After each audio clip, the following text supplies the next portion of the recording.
1 जनवरी 2026 से कई नियमों में होने जा रहा है बदलाव। आपको बदले हुए इन नियमों के बारे में जानना बहुत जरूरी है, नहीं तो काफी दिक्कतों का सामना करना पड़ सकता है।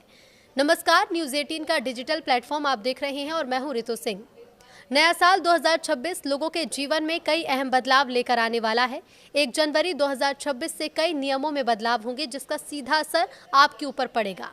तो इन बदलावों में राशन कार्ड से जुड़ी ऑनलाइन सुविधा, सरकारी स्कूलों में digital attendance system, LPG gas cylinder की कीमतें और 8वें वेतन आयोग से जुड़े नियम प्रमुख हैं। साल 2025 अब अपने अंतिम पड़ाव पर है और 2026 की शुरुआत केवल नए संकल्पों के साथ ही नहीं, बल्कि हमारे दैनिक जीवन से जुड़े कई महत्वपूर्ण नियमों में बदलाव के साथ हो रही है। 1 जनवरी 2026 से बैंकिंग, सैलरी, सोशल मीडिया और किसानों से जुड़े कई नए नियम लागू होने जा रहे हैं, जो सीधे आपकी जेब और आपकी जीवन शैली यानी कि आपकी लाइफस्टाइल को प्रभावित करेंगे। सरकार का उद्देश्य इन नियमों के जरिए पारदर्शिता बढ़ाना, डिजिटल इंडिया मिशन को मजबूत करना और सरकारी सेवाओं को आम लोगों तक आसानी से पहुंचाना है। इन बदलावों से कई लोगों को राहत मिलने की बात कही जा रही है और इस कारण आपको ये जानना जरूरी है कि ये नियम क्या है और ये आपके दैनिक जीवन को कैसे प्रभावित करने का काम करेंगे। तो सबसे पहले जान लीजिए राशन कार्ड के बारे में। 1 जनवरी 2026 से राशन कार्ड के लिए ऑनलाइन आवेदन की सुविधा को और सरल किया जाएगा।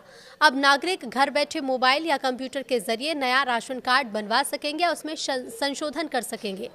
इस बदलाव से ग्रामीण क्षेत्रों में रहने वाले लोगों को काफ़ी फायदा होगा। सरकारी स्कूलों में डिजिटल अटेंडेंस। तो साल 2026 से देश के कई राज्यों में सरकारी स्कूलों में डिजिटल अटेंडेंस सिस्टम को टैब की मदद से दर्ज किया जाएगा। इससे स्कूलों में शिक्षकों की नियमित उपस्थिति सुनिश्चित होगी। इस बदलाव से शिक्षा व्यवस्था में सुधार होने की बात कही जा रही है। एलपीजी गैस की कीमतें। सरकार हर महीने की शुरुआत में एलपीजी गैस की कीमतों में बदलाव करती है।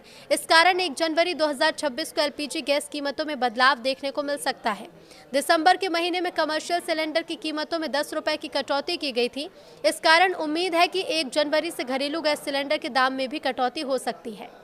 8वां वेतन आयोग। केंद्र सरकार 1 जनवरी 2026 से 8वें वेतन आयोग की सिफारिशें लागू करेगी। इससे केंद्र सरकार के कर्मचारियों की सैलरी में बढ़ोतरी होगी।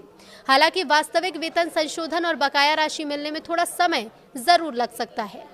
नए साल से बैंकिंग प्रणाली और अधिक पारदर्शी और तेज होने वाली है। अब तक क्रेडिट ब्यूरो हर 15 दिन में क्रेडिट स्कोर अपडेट करते थे, लेकिन 1 जनवरी से इसे साप्ताहिक आधार पर अपडेट किया जाएगा। इससे लोन की पात्रता, आपके क्रेडिट इतिहास की जानकारी रियल टाइम में उपलब्ध होगी। एसबीआई, पीएनबी और एचडीएफसी जैसे बड़े बैंक ने लोन के दरों में कटौती के संकेत भी दिए हैं। साथ ही फिक्स्ड डिपॉजिट यानी एफडी की नई ब्याज दरें भी जनवरी से ही प्रभावी होंगी।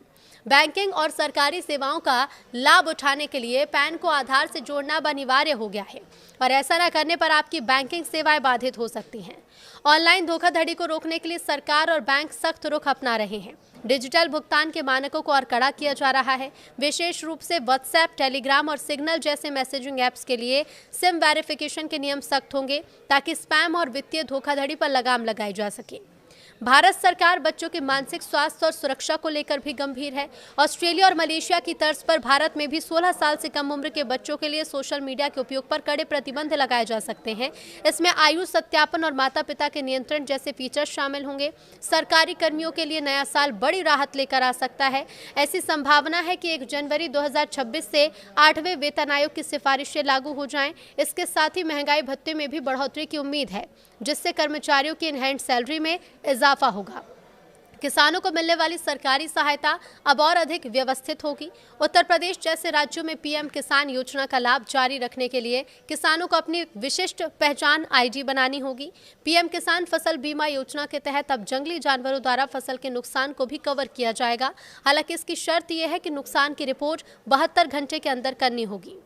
प्रदूषण पर नियंत्रण पाने के लिए दिल्ली एनसीआर में वाणिज्यिक वाहनों पर सख्ती बढ़ सकती है। पुराने डीजल और पेट्रोल कमर्शियल वाहनों के प्रवेश पर नई पाबंदियां लगाई जा सकती हैं, जिसका सीधा असर लॉजिस्टिक्स और डिलीवरी सेवाओं पर पड़ सकता है।